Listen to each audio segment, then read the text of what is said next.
Dustin doesn't never listen to me. Never listens to me. Never fucking listens to me. Did you go live on Instagram?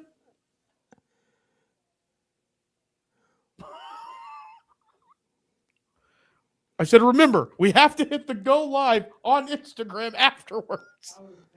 Those were my effing words to Dustin. Welcome, everybody, to Age of Radio Mercury. I am so happy to be here with this black screen behind me. And we got Trey down in his mother's basement. No, Jesus. Trey, where do you live at? I own this house, dude. I know. Trey lives in his own basement. I want everybody to get that clear. But you're watching Mercury, your home for podcasting, other pop culture news. And I'm really excited today because we are testing out a brand new podcast studio space. Not for Age of Radio Mercury, though. Well, sometimes for Age of Radio Mercury, but for a new project that we are working with for the 3T Warrior Academy. So before we get started, I want to talk to Trey a little bit about what he has going on. But we have a jammed-packed news show for you today.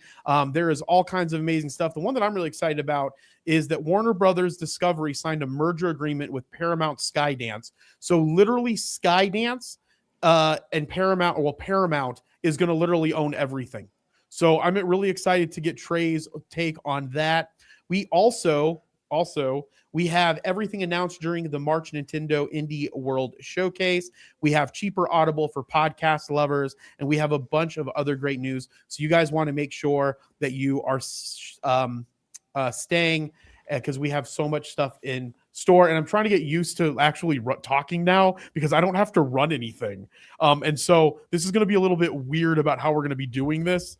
But we're going to be doing this live stream on the 3T Warrior Academy for a new project that's coming out soon that I'm not going to talk about, but make sure that if you don't follow the 3T Warrior Academy, go and follow it right now on YouTube because there's something special in the works. So I want you to all go over there and subscribe and to be a part of it. But we're still going to be doing Mercury. We're going to be doing it live from my disgusting bedroom, and we're going to be doing it live from Trey's nice basement that he owns, not in his grandmother's house, because that was the complete wrong misconception. So Trey, I'm sorry. But before Trey, we talk a little bit more to you. We have added a new little cool segment for when we're live here in the studio. We've added the Dustin cam. The Dustin cam. What's happening over here? Stupid freaking piece of crap. Good Lord. Okay, hold on. It's working for me. The Dustin, yeah, it's working in favor of Dustin. We also have a new production guy that's going to be helping us out when we do these. His name's Demond. Are we calling him D? Demond, calling him D. Can we call him Baby D? Because isn't that what we call Deb? Yeah, that's weird. Yeah, I think a black man whose name's Demond, who goes by D, would like to be. I guess you're right. Baby D does sound like he's a female. Yep, middle-aged white female. Yeah, middle-aged white female. Baby D. Okay, so Dustin, what happened to the Dustin cam? Not sure. That's on your end. All right, hold on. Everyone hold your horses. I'm going to figure out what happened with the Dustin cam. While I do that, Trey, let me know how your week's going, what have you been up to, and you have some really cool news for us. Yes, I'm so excited. So I'm releasing an app called Scriptate, Scriptate. It's going into public beta very soon. I'm going to be, if you guys are interested, check out my socials. And Jeremy, I'm going to probably be sending you a link first off so that you or anybody you know who might be able to use the app can actually use it and test it and see if they like it. I built it for visually impaired people, but it could also help for people who just have a hard time reading a teleprompter or have like dyslexia or anything like that. Like anything that is in that realm, you know, who uses stuff like that. Would I be so when you say visually impaired, I mean that's probably a term that means some certain amount of, like, I guess certain amount of blindness. Is that correct? So yeah, anyone, like, it's, yeah, like not entirely, like it's a huge spectrum, but yeah, a certain amount of blindness for sure. Well, the reason why I'm asking is because I can't see for shit. And so would I be considered, like, if I didn't have my contacts in right now, I would have no idea what was going on. Is that considered visually impaired in that capacity? So usually it's implied to people who can't drive or stuff like that, but I don't know for sure. Like I don't know the lingo that well. There's people that don't want to drive with me because I'm a bad driver. Because that's Dustin. Dustin, in fact, real quick, Dustin, tell us about the time. In fact, because I fixed the Dustin cam, and then we'll spend more time on Trey. But Dustin, tell about the time that we went to Las Vegas. What did, like, your wife keeps track of you like at all times, right? On some like kind of app to know where you're at. She tracks me on Live 360. What is Live 360? There's the Dustin cam. Look, it's working. Live 360. And then when she looked at it when we were driving to Las Vegas, it showed that we were in a race car going about 90 miles an hour. Because we were going like 100 miles an hour. And the great news about that is, as long as everything goes correctly and right, we will be going to XRP Las Vegas here soon, but we'll be doing it in a van. And we'll be going 100 miles an hour down the interstate in a white van. I think I should drive. Ooh, that would be even better. Drive the white van. I'm really excited about this. Okay, now that we got the Dustin cam working, so we're gonna have the D/Dustin cam moving forward when we do these. So I'm excited about that new shtick. I'm all about shticks. So Trey, this is obviously your show as well. So Trey, I want you to take some time, talk a little bit more about the app. So you're giving me, it's for visually impaired people. What does it do? So it's for content creators, public speakers, anybody who has like a script that they're going off of. And it uses, did you ever take public speaking class in college? I did. I was horrible at it because I always went on side rants while I was talking. That sounds about right. I would be the same way.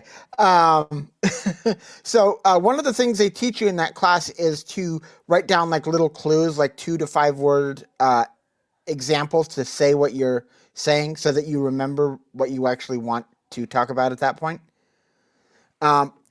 This does that. It takes your script, it makes little 2 to 5 word cues, which is either Apple Intelligence will generate it for you, or it'll do like the first 5 words. And then you can, like, it will read it to you. So you can have your script cues for your script read to you instead of having to rely on a teleprompter. That's awesome. What made you think of that? Being visually impaired? Being visually impaired, yeah. Oh, it's like a solve for you, which is where like the best software comes from. And I think that Rich Black Pro is actually D. Is that true, Dustin? Yeah, it is. That's why he said no baby D. Oh, no baby D. Yep. And then Josh yelled at me and said something. Wait, who said read the chat? Oh, that was Josh. Okay, hold on, Josh. I'm fine with you yelling at me about reading the effing chat, but I have never seen you in this show ever before this moment in time, which means that the only reason why you're here is because we're testing out the equipment. Okay, I am here now. Am I not? Okay, yeah, that's true. You are here. Hit him with the poetry. I think he's referring to the meta chat that we have where Jessica was telling us to remember the comments.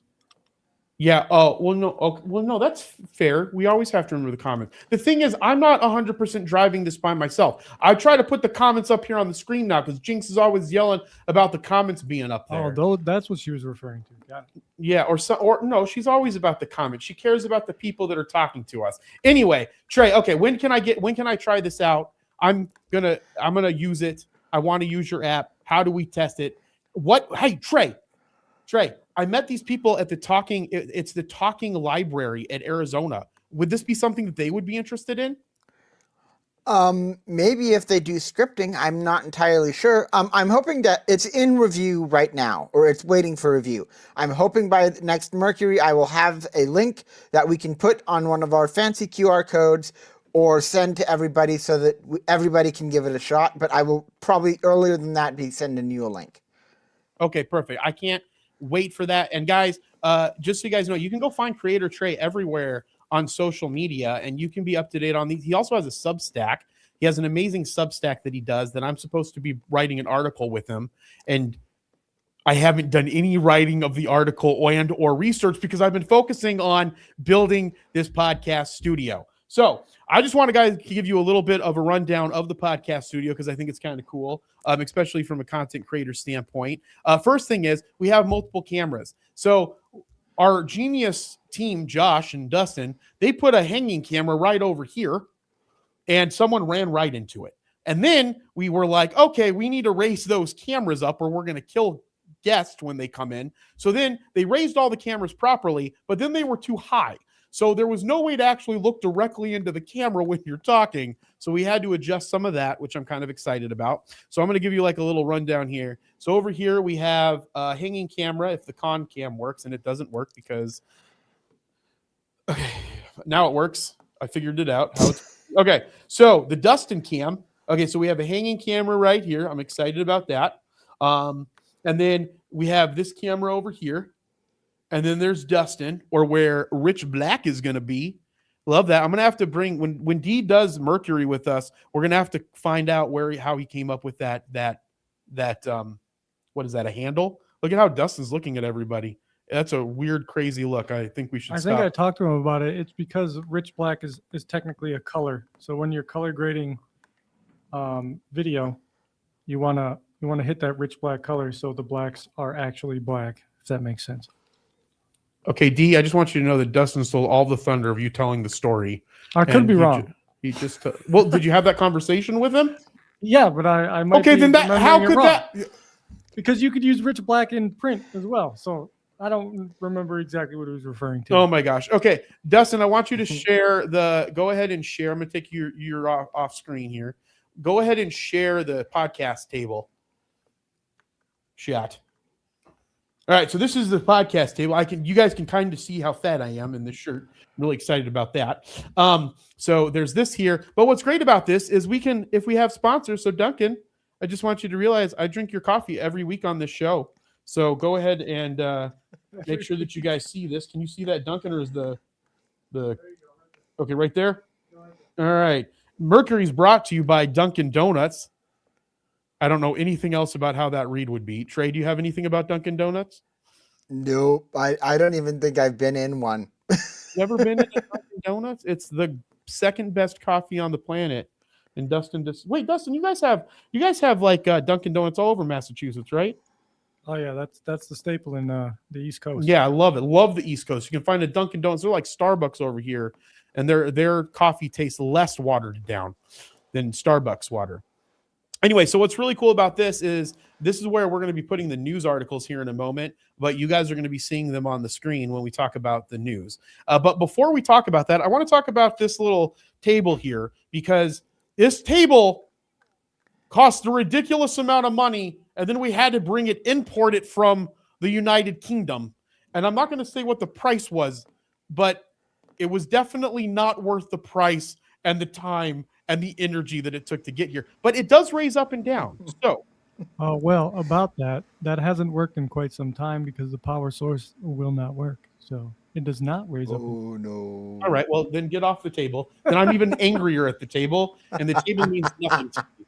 All right, guys, but the point is that we got something really exciting planned from the 3T Warrior Academy. So go check out 3T Warrior Academy on YouTube. Make sure that you like and subscribe to it, and you'll know when we launch this exciting new project that we've been working on. And again, this is a test for that, but we didn't want to test on the 3T Warrior Academy YouTube page. So we're doing all the stupid stuff on the Mercury by Age of Radio page. But more importantly, it's because we got a lot of great news coming out. So before we go to the news, though, I want to let everybody know that we're going to be at Game On Expo on March 14th, 15th, and 16th. We are going to have a 10 by 20 foot booth. We're going to be playing live Mario Kart. Well, maybe not live Mario Kart. We're going to be playing Mario Kart on the Switch 2. We're going to be having competitions. We're going to find our old friends, Convention Foam Fighting. If you guys don't know what I'm talking about, it means you haven't been watching us long enough. But Convention Foam Fighting, we are all about foam on this show. I'm still looking and working on trying to get a chemist to come in and do fun foam projects. Don't forget, I have an assistant now. That's one of the top things that my assistant is doing, is looking for things related to foam and science for foam-related stuff. Cannot tell you how much we love foam. I would even say, to see how much Dustin is paying attention, I would even say that is amazing.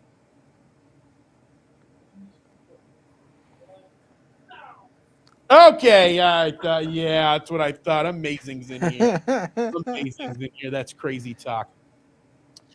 Trey, are you going to be joining us in Game On Expo? If you'd like me to join for like the entrance or something like that, I can hop on with you. Yeah, so I think that I've spent about 10 hours trying to re-strategize how we make our live events go live when we're at the conferences. And I think that I'm at a point now where we will not have so many fuck-ups that we cannot have you come in live like planned. So I think I'm going to have you come in and join because me and Dustin have been really planning this and working on it. And I think we got rid of a lot of the kinks. So because of that, I think that we can do it. But if you guys don't know what Game On Expo is, here's a little clip that they were kind enough to send over to me. So guys, check this out.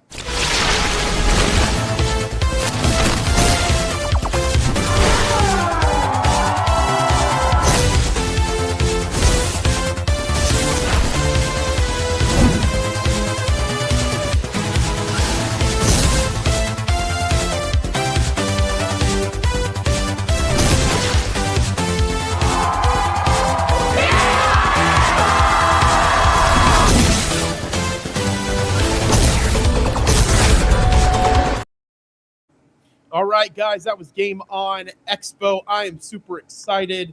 I'm also super excited because Dustin taught me about a new way how to play those in the stream. So those video clips are going to get even better as we get better. And I think I might have convinced Dustin to do this with us every Friday live at his house or from here. I'm enjoying it a little more than I thought I would. Of course you are, because doing live content stuff is the funnest thing ever. It's like the most fun coming out here and talking to these 14 people that are all our friends. In fact, most of these people aren't even here. Like Josh has never been on here before. It's more people than we get for our Age of Radio walkarounds. Age of Radio walkarounds get a lot of people.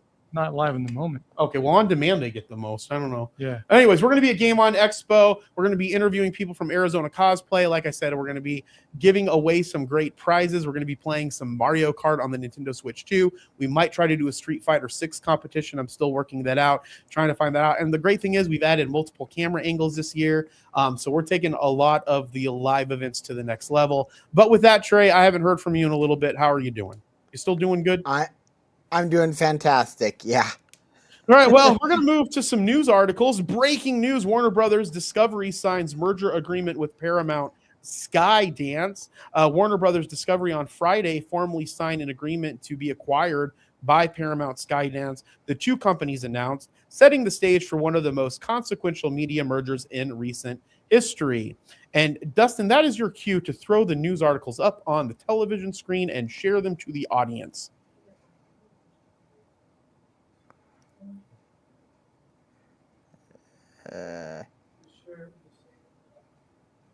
What? No, you have to pull. Are you streaming in this tab? You got to pull it out. You got to pull out, buddy. You got to pull the stream out, and then you should be able to share to the other one. I like how we're always the guinea pigs.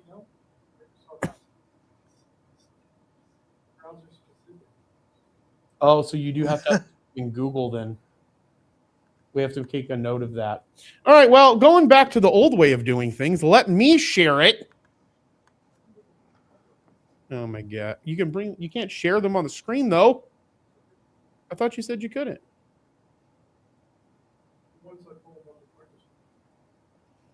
Oh, I see. So the sound will be weird. Trey, we might have some weird sound. But anyways, the deal was linked just a day after Netflix abruptly announced it was pulling out of the bidding war. It's just some really fun little pull. They pulled out of the bidding war. There's a lot of innuendos here in this article. Well, things that I'm saying and in this article.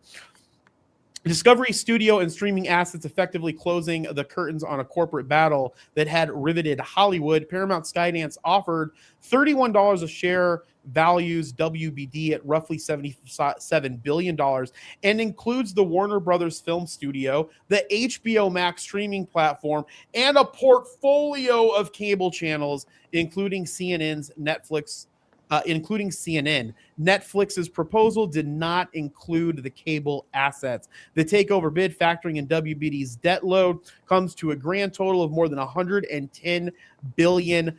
But more importantly, what I want to talk about is the fact that essentially Paramount, who is owned by one of the richest families in the world after a deal that just took place between Paramount and Skydance, the Ellisons own most of all of the media companies vis-a-vis Paramount, and this is essentially pulling everything together under an Ellison umbrella, and that's where I want to have my conversation. Trey, what are your thoughts on that? I don't think it's great. I think that we definitely want as many big names to be out of media as we can. Like, not to have everything under one big umbrella, but this is where, unfortunately, the industry has been going for the past couple years. What? No, yeah, I just agreed with you. So I'm curious on your thoughts on this, though. Do you think that they will have Paramount and HBO Max, because they're getting HBO Max as part of this, if I'm understanding correctly? Do you think that they will go with rolling Max into Paramount, Paramount into Max, or do you think they'll keep them separate?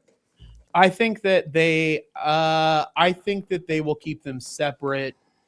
Well, I don't know. My initial thought process is that they're separate brands that offer different types of content. So if they blur all of that content, then it might as well just make sense to raise the price of Paramount and roll it into Paramount.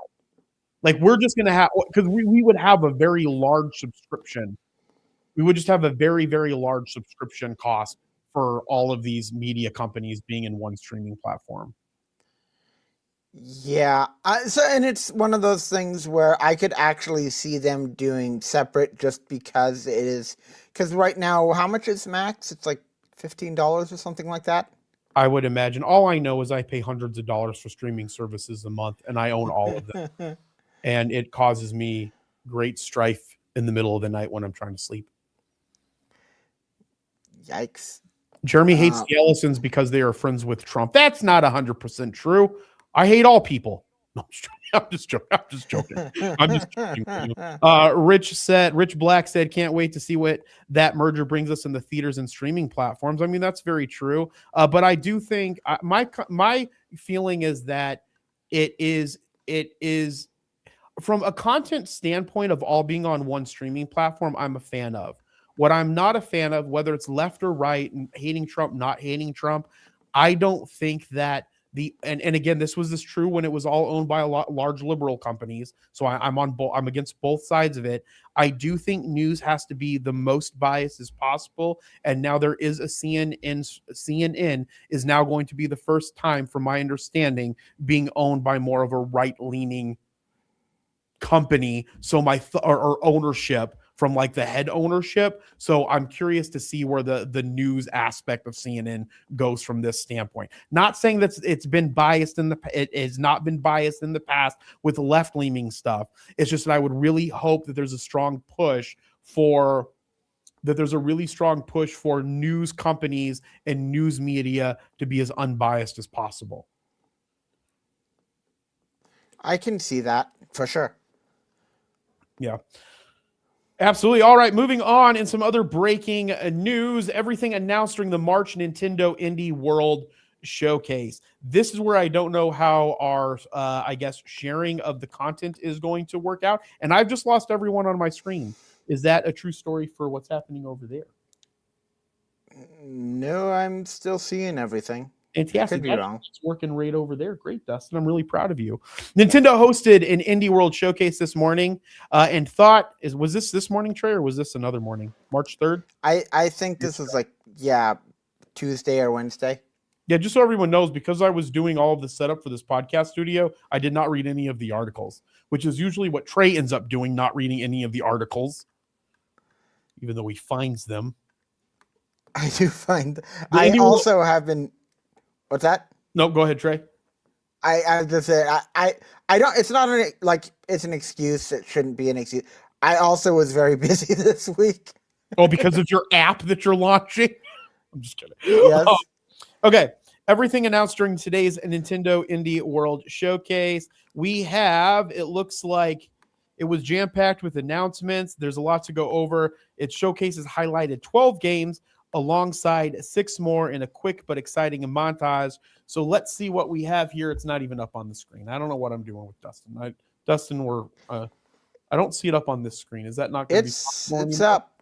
No, I have a big screen. Show them the big screen, Dustin. Big screen me. Oh. I'm talking about that big screen is where I want to see it. So I can do that whole Joe Rogan thing where he's like, what's Joe Rogan's producer's name? Josh, you watch Joe Rogan. What's the producer's names?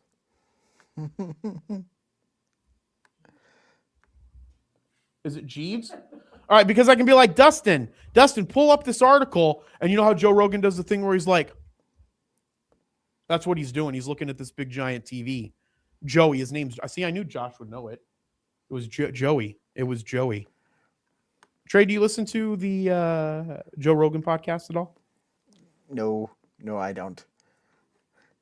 All right. Well, back to video games. We got a bunch of video games here. Trey, did you have a chance? Do you know any of these video games? We got Dinsh Attack.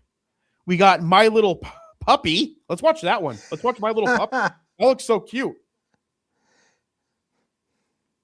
Make it big. Make it big, Dustin.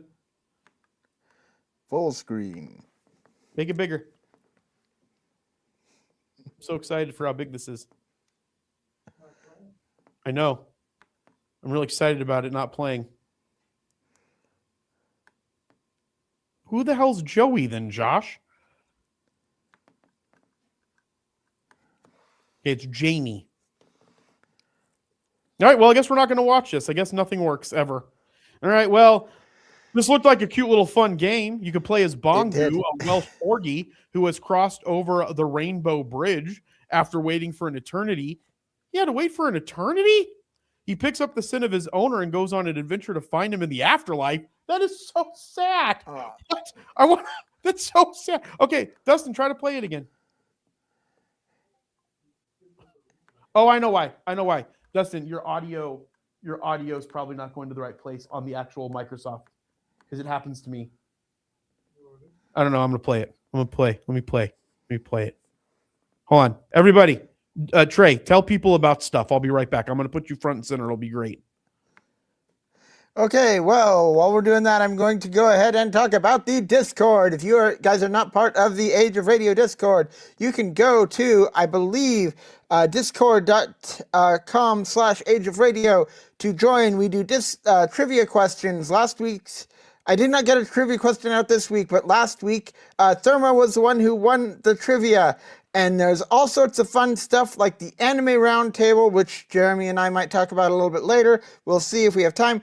And then we have monthly gaming stuff. Also, if you are on X, make sure to join us on X on the 19th when we talk about the Samsung Galaxy S reveal and the Apple event that happened just this week, which I am very excited about. And I hope you got something now, Jeremy, because I am all out. Putting you on the spot, Trey. Oh my gosh, it switched me. I'm going to switch me back over here. Oh no. Okay. All right.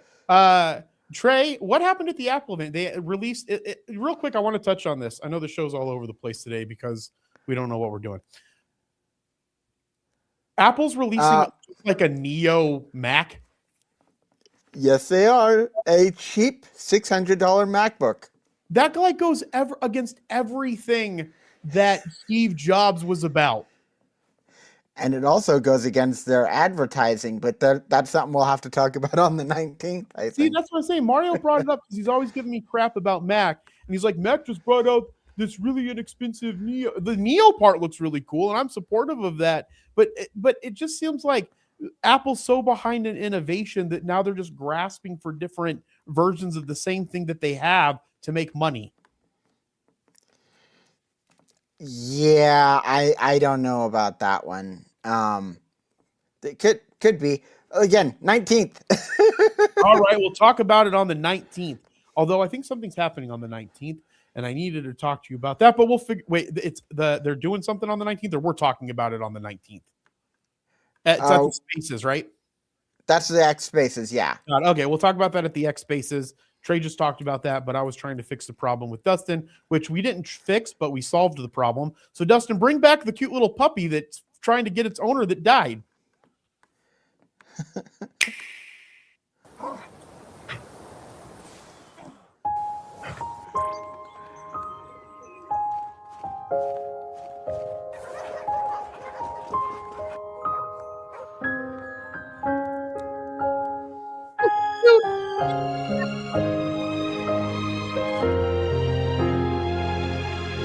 No.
That is the saddest video game looking of all time, and absolutely adorable.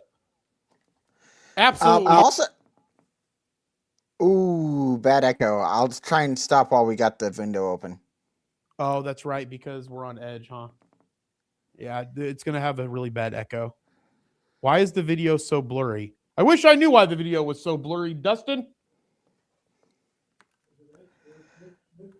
Looked good on our end. Trey, how did the video look on your end? Looked great on my end. Also, the echo's gone. Thank goodness. Thank God. It was because I think the video finally stopped. All right, let's see what other things we have. Dustin, move it down. Move it down the thing. Let me know. So that reminded me of Dog's Life. If anybody remembers that obscure PS2 game. Yeah, I remember that. It does remind me of that. All right, Trey, what are some of these other ones you want? This is Woody. Assemble wooden scene piece by piece like a coloring book and watch them come to life with color and animation as you play them. You want to see that one? Sure, if you'd like to. Sure. I think Nintendo's doing a good job with indie games. Hello, we're the team behind Widow. Do you remember a time when your backyard and neighborhood streets felt like the entire world? No. Хоть мы и выросли в разных местах, нас объединяет одно общее чувство. Это Фокси, сердце нашей истории, и она так-то собрала нас вместе. Denn auch wenn wir erwachsen sind, ist diese Magie aus unserer Kindheit nie verschwunden. These are different languages. So from all of us here, we hope you enjoy the game. Thanks. Wouldn't it be nice just to slow down and get back to when things were simpler? Ah, it sure would. Well, in Widow, you do just that. In this cozy diorama puzzle game, you assemble wooden scenes piece by piece, like a 3D coloring book. As you place objects in their correct spots, each scene slowly fills with color and comes to life, revealing charming animations and delightful surprises. Follow the story of Foxy the Fox and Ben the Frog through a series of interconnected dioramas, each capturing a unique moment from their shared adventure. The game adapts to your pace, while the narrator's voice keeps you company. Plus, plenty of funny characters and silly emotes are sure to put a smile on your face. And mouse controls are also supported on Nintendo Switch 2. Settle into a world that comes together one piece at a time in Widow, slotting onto the Nintendo Switch 2 and Nintendo Switch systems this summer. That one actually looks pretty cool. I don't mind that one. It definitely does. I think that might be also coming to mobile because it seems like it would be a really good mobile concept. Oh, there's some really cool ones down here too. We got Mini Shoot. Find Mini Shoot, Destin. Originally released in 2024, this modern twin stick shooter is finally available on Switch 2. There's also this one down here called Rotwood. The 2.5D side-scrolling brawler comes from Cly Entertainment, the studio behind the Don't Starve series, which I think I know some people that play Don't Starve, and this launches on Switch 2. You know, let's take a look at this one, Dustin, and then we'll move on. Rated everyone 10 and up.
That one looks really cool. Trey, I know you hadn't had a chance to look at any of these, but are there any games that you're looking forward to?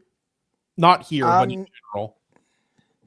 Not really at the moment. Yeah, not really at the moment. There's a lot of stuff going on, but not that I'm sure there is. I'm just not thinking of it right now. Yeah, no, absolutely. All right, let's get into some podcasting news. Cheaper Audible for podcast lovers. Trey, you use Audible, correct? I do. Yep, I used Audible, and actually I'm really excited about using Audible more than I thought that I would. I actually started listening to a lot of more like I don't want to say this because I don't want to be arrogant, so I don't know the best way to say this, but like books where I can like listen to just for like main content where I don't have to deep think about stuff. Does that make sense? So like there's some books that I just want to have as background where I don't have to be like 100% tuned into it, but I can get the gist of the content and what it's about for like informational purposes. Where I wouldn't spend like, I don't know, I wouldn't go and read like, I don't know, maybe I would do Anna Karenina. It's one of my favorite books. Anyway, not important. Trey, are you listening to anything on Audible right now? The Harry Potter full cast series, which is... What is that? Everybody from the episodes that like people like the actors are reading it? It's not related to the HBO series, but Audible put together a full cast rendition of the Harry Potter books on Audible, so that you get to hear like some of the sounds in the books. It's really cool, honestly. Although Harry Potter is a bit of an iffy thing on the internet. Yeah, I know. Lots of people are anti-Harry Potter these days. I just look, if you like something, you like it, and just be happy that you enjoy it and that stuff is out there for you. But unless you're one of your friends uses your arch nemesis's word, Spotify, hell's wrong with you, William? Why would you use Spotify? You know that's a 4-letter word in this freaking podcast. Come on. Listening to The Witcher. Is that the book The Witcher? I keep forgetting it's a book first. All right. Well, again, Audible has a new lower priced subscription offering for people who really like podcasts. The $8.99 standard plan gives users unlimited access to Audible originals, as well as nearly 200 shows previously available on Wondery Plus. So if a lot of you who are out there, you may not know that Wondery, it was purchased by Amazon many, many years ago during the podcast purchasing extravaganza that happened, I think I want to say like 2020, 2021, 2022, and they have Wondery Plus. So you also get access to one audiobook a month. This is going to replace Wondery Plus, which has been announced to be closing in the coming months. Not all of those shows are making it to Audible. If you are interested in the Audible standard plan for the next week or so, you can get it for $5.99 a month for the first year by going through the Wondery Plus website. So again, things that were on Wondery Plus are now moving over to Audible. And I guess this kind of goes back to what you were saying, Trey. This is an instance where a company bought up another company and then they integrated it into their similar service, kind of like with the Paramount situation. Like Paramount would purchase HBO and then they would move HBO inside of the Paramount umbrella and then stream everything out. So I don't know. Maybe in the coming years, if they don't find that the revenue's there, they'll do something like this, where they're essentially getting rid of Wondery, and then they're moving it into Audible, which I think is kind of sad, especially for the shows that are going away. So this kind of I don't know much about Wondery. I think this could be a good deal for the people who are already subscribed, although I don't know how many that was. But this kind of confuses me, and I don't know if it's because of the way they phrased it or what. And usually I pay for Audible. I pay $15 a month, and that gets me unlimited access to Audible Originals and a credit. This sounds like you get Audible Originals, Wondery podcasts, and a credit, and it's about half as much as the normal thing. Correct. So this is $8.99 standard plan, gives you the unlimited access to Audible Originals, and then 200 shows previously available on Wondery Plus, and then you also get the audiobook credit a month, because that's what the credit is, right? Yeah, that's what I thought. I just don't understand how that works. Maybe it's an introductory offer. I could see that. Let me see. Okay, here actually touches point on this in the article. Amazon's choice is a bit Jesus Christ, what's that word? Dustin? Bewildering. Without looking at it. Yeah. All right. Amazon's choice is a bit bewildering. For $11.99 a month, Amazon Music Unlimited subscribers get access to one free audiobook from Audible each month, but no Audible original podcast.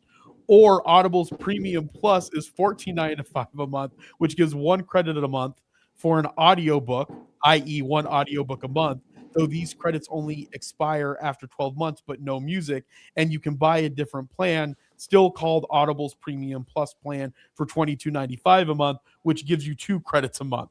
So it looks like, and then they make this note here, Spotify also offers audiobooks for $9.99 a month. My guess is that they're going to go to this $8.99 plan, look at how the pricing and the usage works, and then my guess is they're going to restructure their pricing plans in general. Yeah, because I currently have the premium or the $14.95 plan. Yeah, so Dustin's playing like almost twice that much money. I know, for one credit. All right, Amazon, if you're out there, what email do you use with your Amazon Plus? Your Amazon Plus, my secrets. Okay, well, if we could, we'll get Dustin's email and we'll post it all over online. And then if there's any opportunity to make sure that he keeps paying more, we'll continue to do that. All right, in other pod news, build your own podcast. Colorga Shark Media rolls out an AI story engine. Colorga Shark Media, the audio company that has been leveraging artificial intelligence to fast track the release of podcasts, many focused on the British royal family, is okay. So if AI is being used to like talk about the British royal family, I think we could all be in agreement that that's a good use of AI technology. I'm kind of confused. Where do you get your logic is confusing me, sir. Which logic? If they're making fun of the British royal family, I think all AI should be doing that. No? Oh, okay. I see a little bit more what you're saying now. So it sounded to me like you were saying, as long as they're making content about the British royal family, doesn't matter what that content is, that's a good use of AI. I think that is a good use of AI, especially if it's funny-focused AI content. But anyways, it has released Podbots. So Podbots is now a thing out in the world, described as a first-of-its-kind podcast story generator that allows listeners to determine where a story goes. Oh, so it's essentially like make your own book, like you follow your own adventure, but you're making your own adventure? Users will be able to customize every detail from genre and theme to character names and personalities. And Podbots uses Anthropic's AI platform Claude to create a fully original story tailored specifically to them. It is then turned into an audio podcast. And here is a quote. We wanted to create something fun for our listeners, a podcast made just for them. Mark Francis, co-founder of Colorga Shark Media and Podbots, says in the announcement. The tool offers 6 story themes, including romance, horror, murder, mystery, science fiction, Western, and children's stories. Each offers 6 distinct genre variations. Once a user makes their selection, the story that is turned into a podcast advanced text-to-speech technology with more than 20 voice options available. Colorga says the finished product will be delivered within minutes, and each one-of-a-kind story can be saved and kept forever. So, Trey, is this the downfall of people doing their own podcasts? I don't think so. This is a thing where I actually think that this is a gimmick, frankly. Like, it's a really cool idea, for sure. But frankly, you can have ChatGPT write you up a story. You can have 11 Labs turn that story into a podcast, and it does the same thing. And 11 Labs has a lot more voices for you. I don't think that anyone is going to get into those because, as we've discussed, the biggest driver for a podcast is the people behind it. People don't listen. And this is just my opinion. There may be data that disproves this, but people don't listen to podcasts just for information so much. They listen to them for the people behind them. What do you think? Am I wrong? Yeah, no, I just realized that we have a studio chat. I'm going to move over a little bit. Nope, I need to move over this way. Someone told me I need to move over. I don't know who that was. It says Jeremy said to Jeremy, lean a bit to your right so you are centered. And now I'm centered in the shot. Dustin, can you go to the comment studio chat and grab that podbots.com right there? All right, so create your own podcast in minutes. Choose the theme below. Answer a few questions, and we'll write. Yeah, I mean, I agree with you, Trey. Dustin, can you play around on this website and throw it up for the people to see? I get what you're saying. That's the wrong thing altogether, Dustin. And I said, Trey, throw that up. Maybe it might have been me. You got to give me a second to get it there. Okay, that's what Deb says. Or you say to Deb, one of those two things happens. Either one works. All right, either one of those works. Okay, so Trey, to your point though, I agree with you. I mean, to be honest, like we get the more and more of these that we do, like we were getting up there in the 50s and 60s of viewers during these lives. This show is a shit show, like all of the time. Like there would be no logical reason for someone to sit down and watch this show unless they had liked watching us be stupid and mess things up.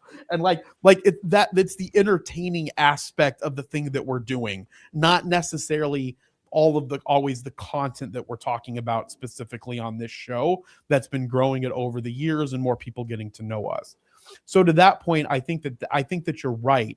You know, just like when we launch, you know, a new project that we're going to be launching here soon for 3T Warrior Academy, people are going to be watching that because of the people. They're not going to really be, you know, they'll probably get a lot of good information about it. There's probably some really good information in that, especially since it's more informational than entertaining like this.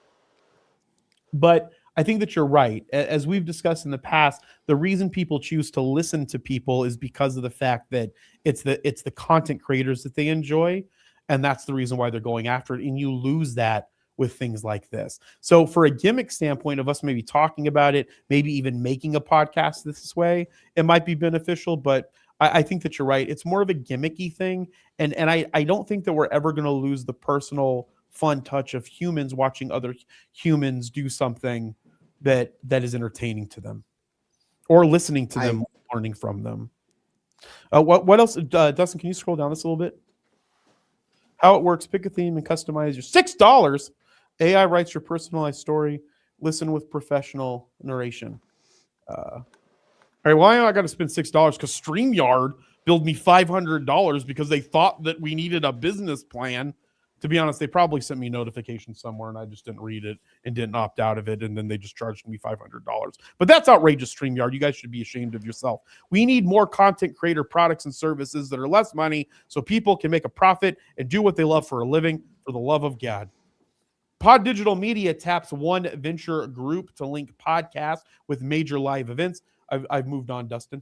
Pod Digital Media has already been moving beyond selling advertising on podcasts and into live events and experiential marketing. It is now looking to expand that arm of the business with a new multi-year partnership with One Venture Group. One Venture Group is a boutique agency specializing in experiential marketing.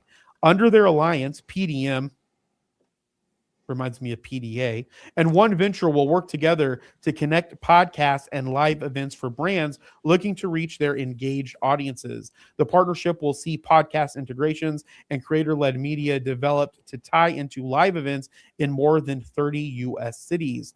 PDM has already been working in the live space as the multicultural podcast rep firm, hosted events during Art Week Miami for the past several years with a mix of celebrity and art. It brought brands on board, including PepsiCo's cookie and cracker brand Marius Gamasa and Moët. And Hennessy. PDM has also hosted a series of live events under the Talk of the Yard banner at HBCUs, connecting with brands such as Walmart and Nike. So it looks like, from my understanding, Trey, it looks like, I mean, we're going to start seeing a blending of advertisings across live, across. I mean, essentially all that's happening in this is that Pod Digital Media is now moving to selling advertising into live events from podcasting. Is that like, am I understanding that correctly? And so is that like us going and selling like advertising for our live event that we're doing at Game On Expo for while we're live at Game On Expo? Is that what I'm understanding? It might be. Honestly, I didn't get that. Like maybe I missed something, but I thought it was more of a thing where it's like, it reminds me of the Super Bowl thing where they did that Pepsi Bear ad or the Coke Bear. You know, Pepsi did the ad. Yeah, which is great. The podcast was a little weird and stupid. They could have done a better job on that, but the idea was really good at that. Right. I think we're going to see a lot more of that stuff moving forward. Yeah, okay, so they'll work together to connect podcasts and live events for brands looking to reach their engaged audience. Yeah, I think that's what it is. So what they're trying to do, if you guys haven't seen it, was that last week or the week before? I think that was the week before. Okay, well, go watch some of our old episodes.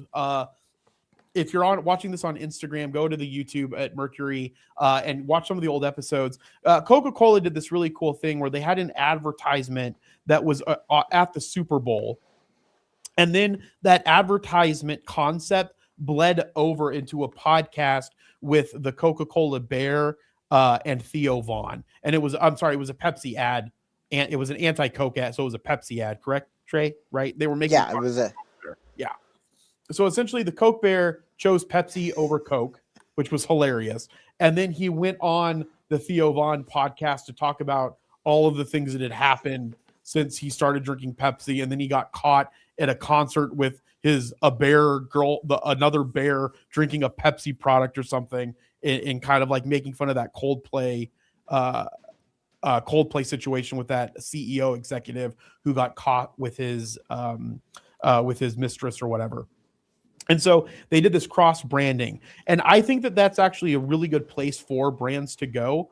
I think that that's a really cool idea, especially for when there is a live event and you're sponsoring that live event, trying to find a podcast that can then take that concept and then expand it inside of a podcast form. So I think that is really cool. Well, what are your thoughts, Trey? I do. I completely agree with you. I don't have a lot more to say on it. I think that this is going to be something that's a lot more prevalent. People are going to want to take their live events or their movies. I bet you we start seeing this a lot more with movie and video game releases, including, and we kind of do, but kind of in a less mainstream way. Like, imagine the new Assassin's Creed comes out and the actor decides to go on a Theo Vaughn podcast or something like that. Like, I could see stuff like that, but I don't know. Like, I don't know how much further it'll go. Yeah, that's true. I think that the thing that they did wrong in the Theo Vaughn one, And real quick, that was what I like to call prediction time. Oh, it's the wrong one. God damn, we got to take that one off of there. Dustin, remove that other prediction time on there so I stop hitting it. Lord, that's the one we want. And then Dustin, download this and make that less fuzzy. All right, so Trey has a prediction. And then also, Dustin, you know what we need? We need a scoreboard of who's winning in predictions and what the predictions are. Oh, you know what we could do, Trey? Do you know what Polymarket is? I do know what Polymarket is. Do you know what Polymarket is, Dustin? Okay, Trey, what we can do, I don't know if Polymarket works this way, but we could go and put in all of our predictions inside of Polymarket, and then maybe we could get people to bet on who is right and wrong in our predictions and get it right. That would be a really fun idea. That's what we should 100% do. We're going into the gambling business.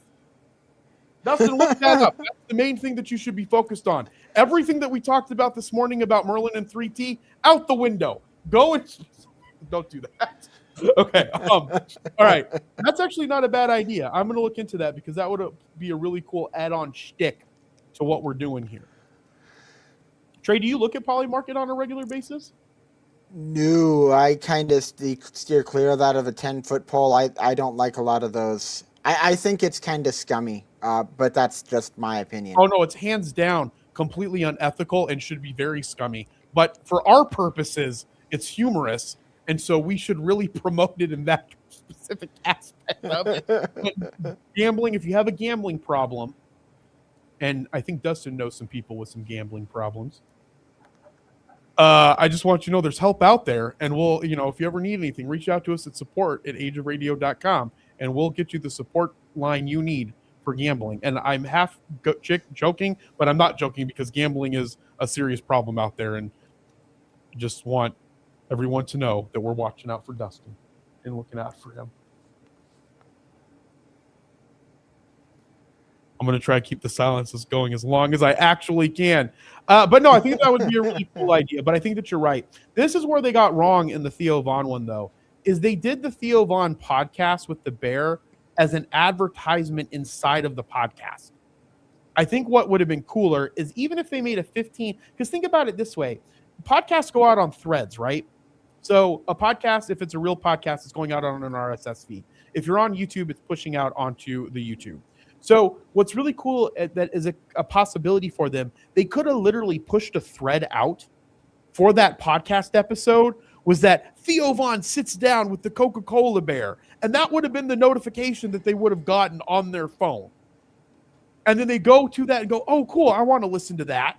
And then they listen to the actual podcast, right? And that's why more and more people need to work with Age of Radio. Because again, Age of Radio is a podcast company with over 100 podcasts. It's an absolutely free podcast network for anybody who wants to join. We have 6 new shows coming onto the podcast network.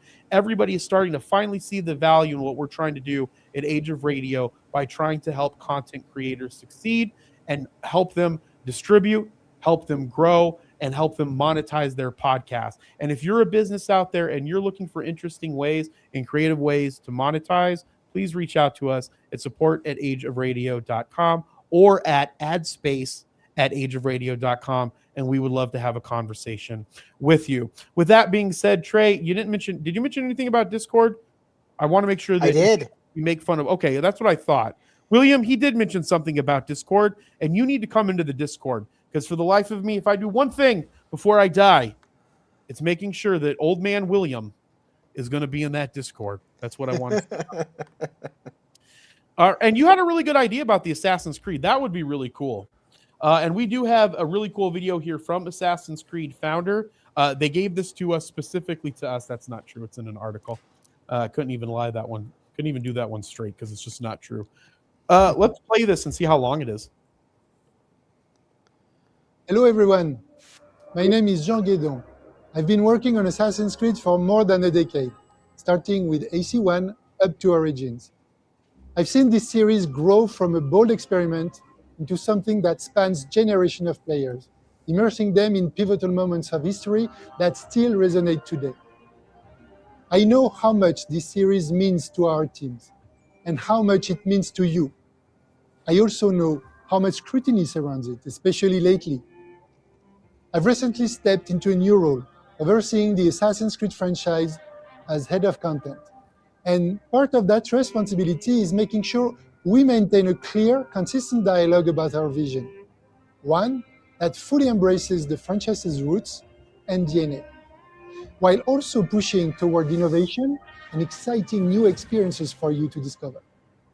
Today, we want to give an overview of where we stand and what 2026 is shaping up to look like for Assassin's Creed.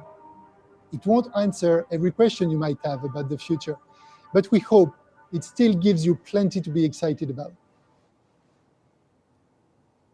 Yeah, and they've been going through a lot over a little bit of time. I mean, they sold off some of their franchises. They pulled back on how often they were putting out franchises. They had a bunch of problems with Assassin's Creed Shadows because of the characters. I guess the ethnicity of the characters being in a Japanese game, I guess, and then the gender of one of them as well. So, I mean, it has been a little bit difficult for them, but they did this great breakdown there about where the Assassin's Creed franchise is going, including Hexe and Invictus, alongside Black Flag Remake, which Black Flag was one of my favorite Assassin's Creed games. Trey, before I get into this article, have you played Assassin's Creed games? Do you like them? I can never remember when we talk about this. My memory's horrible. So I have played Assassin's Creed. I do like them. I just am never any good at them. Even the later games that have the flippin' visually, the accessibility settings, that's what I was looking for.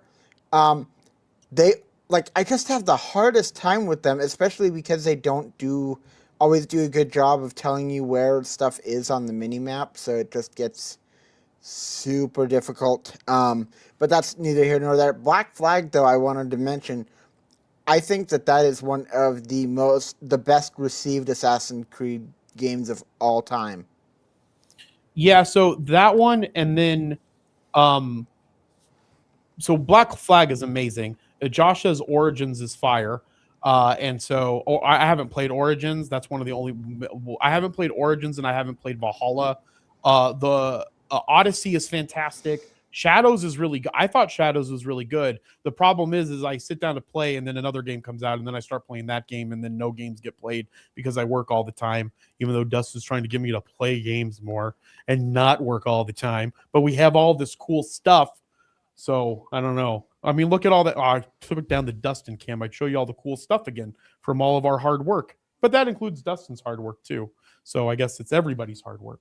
And we need to have fun playing games. But I think that Black Flag's really good. Odyssey's really good. Black Flag is amazing, though. But Assassin's Creed Shadows launched last year on March 20th and turns 1 year old in just a couple of weeks. Good. I can't get my French. Do you have a good French accent, Trey? Can you try a French accent for me? Could you spell it for me? It's Guesdon. Guston. Well, that was a good one, Trey. You did really good at that. You know who I wish was here? Jalissa. She speaks French. She's one of those Montreal Frenchies. I mean, she's not really from Montreal. She's from Toronto, but she went to a French school. And he never plays Overwatch anymore, Jinx says. It's because Tuesdays when I work out, because I'm working on a project on Monday night, and I have to keep it. Look, do the fat cam real quick. Show the fat cam. See, I got to get this down more. That's why I work out so much. See? All right, get off the fat cam. All right. Oh, yeah, Josh is a Frenchie. Josh, how do you say that in French? Josh. Guston. Josh, I need you to call us. Call us on the phone. Call Josh. Where's Josh? Here, Josh, we could try. Oh, you know what, Trey? This would be the perfect time to test the phone. Oh, yeah, it would be.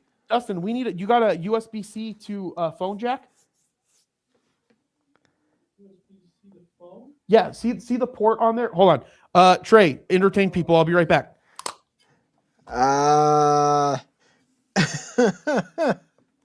I'm drawing a blank here, guys. I'll do my best. Oh, man. Yeah, it's actually really interesting. Assassin's Creed Black Flag, a lot of people really enjoyed. And I feel like the series hasn't quite hit that high note since. Their ship combat has appeared in a lot of other games, but I don't think that it is like has met that level yet. Jinx says you don't need to be skinny to play Overwatch. So what? Anybody in the chat while I'm working, trying to keep stuff going? What's your favorite Assassin's Creed game?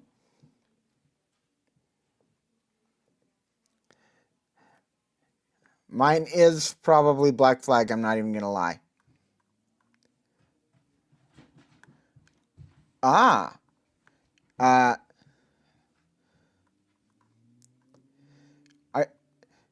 Crom, are you saying gas son or gasson or something like that? Okay, good news, everybody. We figured out how to do the phone calling, but we don't have the correct cord. So I'm going to buy all the cords, and then moving forward, we can call anybody in the chat if they're willing to put their phone number out there for everybody to see into the future to get phone calls. All right, back to the article. So, Trey, it's Gasson? Gasson, I guess. All right. So French is... I won't talk to you about I love French people. That's all I'm going to say. All right. We need to go more about with Assassin's Creed, Dustin. Assassin's Creed Shadows. Gusson says, as the team reaches this anniversary milestone, it is moving Shadows into a final phase of support. We're winding things down with smaller, less frequent updates, but still a few surprises, which I think is what they should be doing. So I'm actually in support of that. Trey, what are your thoughts on that, of not having so many DLCs and having these last so long? I think that's honestly, people don't want a flippin' game that and some people do. If you're talking about something, Overwatch 2 came out over 10 years ago. But honestly, most people, if they're playing a single player game, they don't want the campaign to last forever. So they want something where they can play it and they can get it done. And it doesn't matter if it's like 20 hours or 120 hours, but they don't want the game to just continue moving and going forever, at least when it comes to single player. What do you think? Yeah. No, I agree 100%. And so I'm excited for that, because then it lets them see. I really want to see one that's in China. I really want to see some that are in China and in Korea. It'd be even cool if you had one in North Korea. I don't even know how you would do that, because it would have to be before North Korea was North Korea. So it would probably just be in Korea, and it would just be larger. But point is that I would love to see some of those. And I know that they have, I think it's Jade, which is a mobile version one that's in China, but I don't know. I think they need a big one that's in China and in Korea, especially in Korea, because how big Korean is right now. I feel that they're missing out. Is that just me? I don't know enough, honestly. I mean, it's definitely gaining in popularity, so I could see it. I do need to take just a second, unless I'm hold on, unless I'm remembering wrong, Jinx. 2015. So, did I bring up the right comment? I might have put up the wrong comment. What happened in 2015? Overwatch 2. Overwatch 2 came out in 2015, 10 years ago. Pretty sure, yeah. Might have been 2016. It was in the 2010s for sure. Jinx is getting old. I'm just kidding. She's going to beat the crap out of me for that later. Okay, so Assassin's Creed Hexe. Hexe? Gusson acknowledges that Ubisoft has shared little about this project, save for a quick teaser clip that teases that it will feature an assassin set during the 17th century of the Holy Roman Empire, which I am kind of excited for, except for when all the Italians hear about that. Like Dustin. I don't know. Johnny, if you're out there, I don't want to hear anything about that Assassin's Creed 1. All right, Rome. It's associated witch. It's about associated witch trials and hunts. I'm for that. Gusson is actually the creative director for this game and says players should expect a unique, darker narrative-driven Assassin's Creed experience set during a pivotal moment in history. So that one's really cool. I think that would be cool, Trey. So I want to see stuff in Korea, like I mentioned. Jinx says that she wants to see stuff in India and Sri Lanka, which I think would be really cool. Where do you think that they should do one at? Well, they've already done like a lot of the big ones. Rome is actually a really fun one. I think that's going to be pretty cool, especially if it's going to be like witch trials and something like that. Yeah. Although I have a very here, Dustin, prediction time, please. He's so behind. Prediction time. Well, how'd you do that? You clicked the wrong one. God damn it. You got to click this one that says prediction. No, that's the wrong one also. You deleted the right one. Did you delete one? Oh, no. You deleted the wrong freaking one. Oh, my God. You got to get a whipping sound.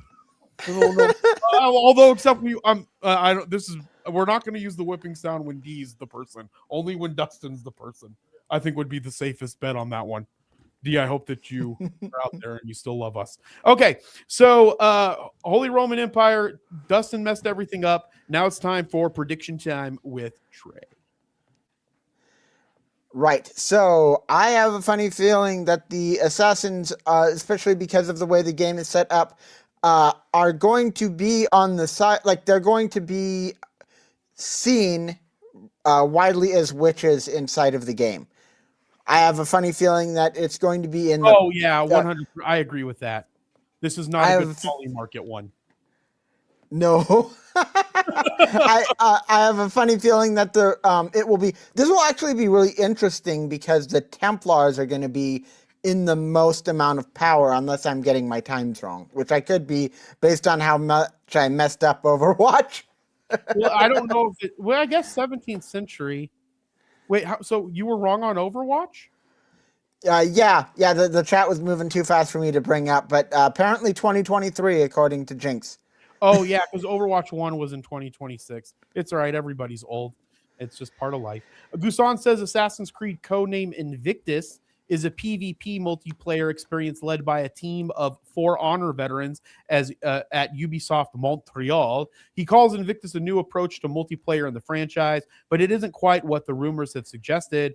Though Guson doesn't discuss which rumors he's referring to, the latest rumors point to Invictus being a Fall Guy-like multiplayer party experience with cartoonish visuals, so I don't know what that means. There's also an Assassin's Creed 4 Black Flag remake, and then there is also Assassin's Creed live-action Netflix series coming out as well. Trey, are all these in the Discord if people want to go read up on more of these?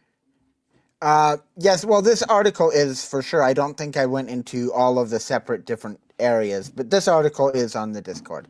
Perfect. And you guys can join our Discord by going to Discord Age of Radio. What is it now, Trey? Just go to ageradio.com and up at the corner, click that and you're inside of it. And so just do that. Yes. And come and hang out with me and Trey more. Jeremy, did you like the movie out of curiosity? The old Assassin's Creed movie? It was okay. I wasn't for, I mean, it definitely was in the vein of the video games. And it was well acted. I mean, it wasn't anything spectacular. I mean, I did not like it, but I'm not going to go raving to everybody about it. Yeah, it and Prince of Persia were kind of done a little bit dirty back then. Yeah, I think like the concept of him going in, I don't think that they spent enough time in the thing that they like in the place, like in the, you know what I mean? It was most of it was here, like in modern day or whatever. I felt right, and that was I agree with you. My problem with it. All right, Dungeons and Dragons 2026 roadmap reveals new source books, seasons, and spell cards. Whenever this article was released, March 3rd, brings new details on the upcoming slate of releases for the Dungeons & Dragons tabletop game, from upcoming source books and other products to an update on the game's approach to organized play. If the lineup is any indication, there are some big things about ahead for the game in 2026. So let's see, as 2026 continues, I don't know, there's a lot of words here. I don't want to go through all that. Forgotten Realms book. Guide to Ravencroft, Something for $59.99 here. Some spells. Let's see. This is not a well-organized article for me to steal. Let's see here. 2020 continues. The theme shifts notably from horror over to magic with the September release of Arcana Unleashed for $49.99, described as the ultimate guide for D&D magic enthusiasts. The book is said to include both high magic character creation options as well as a new approach to magic items that will grow in power with your character. That's actually really cool. That's a function that many DMs have housed rules for years, so it will be interesting to see D&D's new in-rules approach. Like the Ravenloft content, the new magic-themed push also gets some release content, including a new Deadfall Adventure expansion for $29.99, also releasing in September. The adventure focuses on the infamous Red Wizards of Fae. Yes, I love them so much. We have a whole secret society named after them. It's not very secret anymore if I just said it all right. I'm really excited about that. A long-established faction in the Forgotten Realms. This is my favorite faction in the Forgotten Realms. I love the Red Wizards. And for players looking to bring a visual flair to the table spellcasting, August 2026, we'll see the release of decks of D&D spells, monsters, and magic items updated for the 2024 rule set. Trey, we need to play Dungeons & Dragons. First, do you have anything that you want to add to this? And then let's talk about Dungeons & Dragons in general. Not anything other than the fact that I would like to play Dungeons and Dragons. That's it. Well, this is all Dustin's effing fault because actually, you know what? This is Jinx's fault. Jinx has a standing game with Thermo and never invites anybody to it. So I'm shocked and appalled that we haven't been invited to their standing Dungeons and Dragons game. And that's actually not 100% true because Thermo and Sam said that they would make a Dungeons and Dragons game for us to play as a podcast at Silver Dragon, some place here in Arizona. But then Trey can't come in. So we got to figure out how to do a giant D&D game. But more importantly, we get to play, oh, for love of God. What's going on? So in a D&D campaign that I have with Dustin, Dustin's character is named Dickin, and Josh's character is named Balls. So like Dickin and Bawls. So together, they're best friends, and their names are Dickin and Balls. And that's, that's the kind of shit that we have to deal with Dustin, and that's why we punish him as much as possible in non-pleasurable ways. Okay, and this is a kids-friendly show. I need to keep reminding everybody of that, mainly myself, because here we are talking about things that are not kid-friendly and or appropriate. But that being said, Trey, I would love to play Dungeons & Dragons with you. My thing is we need to find a DM. If we can find a good dungeon master that can make regular games, I can play games all day long. My time consumption for DMing is where the problem happens. Right, yeah. You know what, Jeremy? If you ever get the chance and can end up sending me like some of the books and stuff like that so that I can read them as a PDF or something like that, I haven't done it because it's flipping expensive in my opinion. I will do, because I've been thinking about a campaign that's like a series of one-shots, and I would love to do that, like the DMing part for you. That would be fantastic, Trey. More importantly, you know what? There's D&D Beyond. I know we can just get a subscription to that and share the login. Or maybe they have, like StreamYard has, where I get to add one team member, and it's $60. Yeah, StreamYard, I'm coming after you. I'm going to get so big, StreamYard is going to have to lower their prices, specifically for me, using their software. That's how big we're going to get. I just want you all to remember that. All right, Joey I just got Zelda Tears of... Joey's talking about live video games. Joey's not even in the same realm of what we're talking about here. I just got Zelda Tears of the Kingdom, and my kids won't let me even play. You just got to beat up your... Has that ever happened to you, Dustin? With Logan? No, like, has he ever taken a game? Has he ever taken a game where, like you wanted to play, and then he was all constantly playing it and wouldn't give it to you? No. Most of the time I get him to play a game, he plays it for 5 minutes, and then he just goes back to like the staples, Fortnite and Roblox. I see. All right. Dustin, we're going to try to make you as famous as Joey and Jamie. Just want you to know that. In the shadows. In the shadows. And hopefully in the future, there's someone else doing a StreamYard, and they're like, Josh, Who was that producer that Jeremy had on his show? And Josh is going to say the wrong name first, and then he's going to fix it. Trey, did you ever watch Home Alone? I love Home Alone. That's such a fun movie. Did you ever watch what is it? Schitt's Creek? Or it was a Canadian show. I'm trying to talk Up about Schitt's Canadian. Creek is what it was called. What was it called? Up Schitt's Creek? With Katherine O'Hara? Yeah. Is it in here? Is it just right Or here and it I'm was not just watching Schitt's it? Creek, yeah, something like that. Yeah, anyways, Katherine O'Hara, she was the mom in Home Alone, and she is fantastic. But she passed away recently. I don't remember the exact reason. And Katherine O'Hara, she won a posthumous SAG award. How do you say that word? Posthumous. Posthumous SAG AFTRA Actor Award for the studio. The studio co-creator and star Seth Rogen gave an emotional speech accepting the award on her behalf. Katherine O'Hara, like I said, was in Home Alone. She was in Up Schitt's Creek. She was obviously in the studio. It's an Apple TV show, so of course I didn't watch it because I don't have an Apple TV subscription because I'm boycotting Apple TV subscriptions. It's co-created by Seth Rogen and Evan Goldberg, his partner in crime. Is a madcap satire of modern Hollywood. O'Hara starred as Patty Lay, a former Hollywood studio chief, opposite Seth Rogen's aspiring mogul Matt Remick. O'Hara, best known for her performance in the Christmas classic Home Alone, the mockumentary Best in Show, and the cult hit sitcom Schitt's Creek, which is freaking fantastic, died in January from a blood clot in her lungs as a result of rectal cancer, according to her death certificate. She was only 71 years old. And this is a quote from Seth Rogen. I obviously know you've been reflecting on the time. I think this is from Seth. Hold on. An emotional Rogen accepted the award on her behalf, telling the audience of Hollywood stars, I know she would have been honored to receive the award from fellow performers.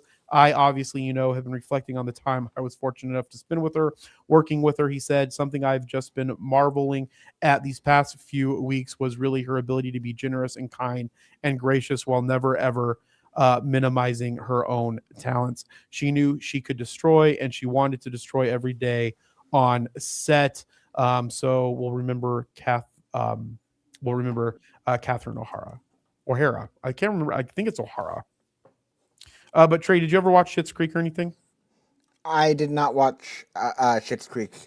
I've And never course, heard of that show before. Oh, it's fantastic. Unfortunately, it's a Canadian show because they're all Canadians. And I'll say my favorite Canadian is Katherine O'Hara. Is it pronounced O'Hara or O'Hara? Someone look that up for me and let me know how I'm pronouncing it in case we ever talk about it again. But yeah, it was Schitt's Creek was a Canadian show. I think it was on. You've seen it, right, Dustin? Episode or two. Yeah. Anyways, go watch it. O'Hara. Okay, we're going to talk about it. All right, moving on to our last article for this evening.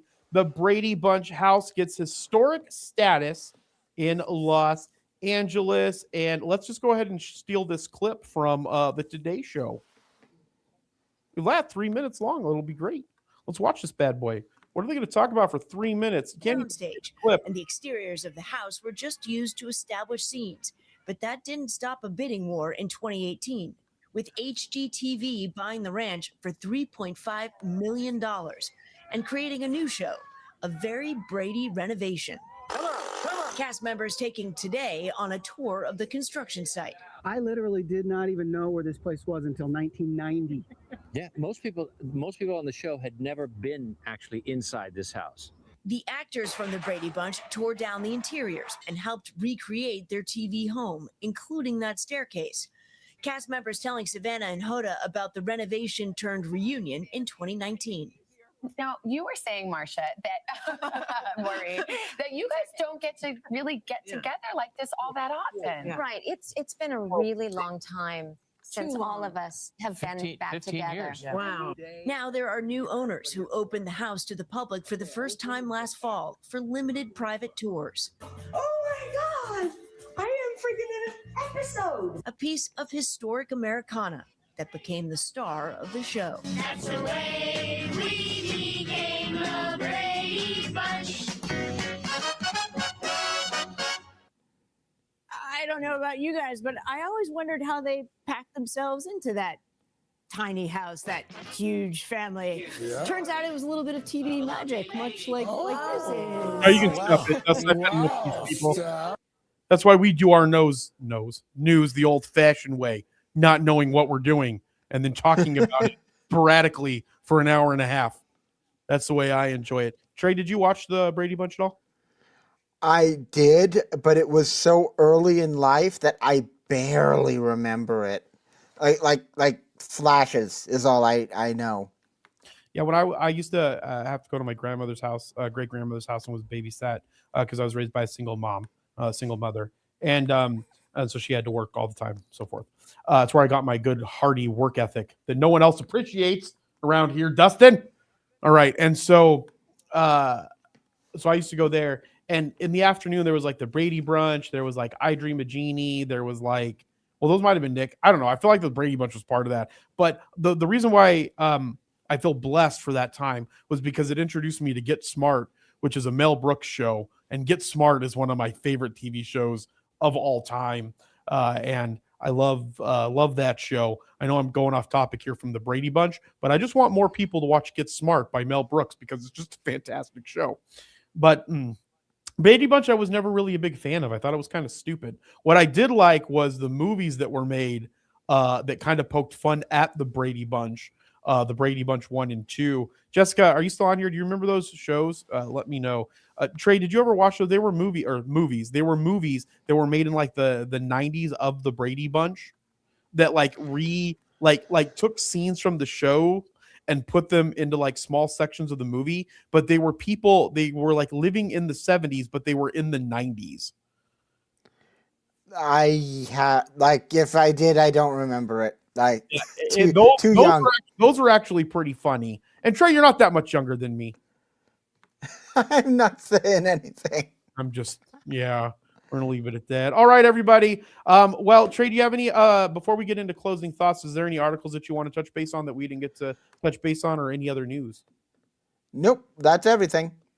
All right. Well, again, next week, we're going to be at Game On Expo. I want to give them another shout out. It's going to be the 14th, 15th, and 16th. We're going to have a 10 by 20 foot section. I'll be honest, I don't know how much passes are. I don't know if it mentioned that in the video that we played earlier. But Dustin, hit that video again. And here's a clip of Game On Expo. Oh my God.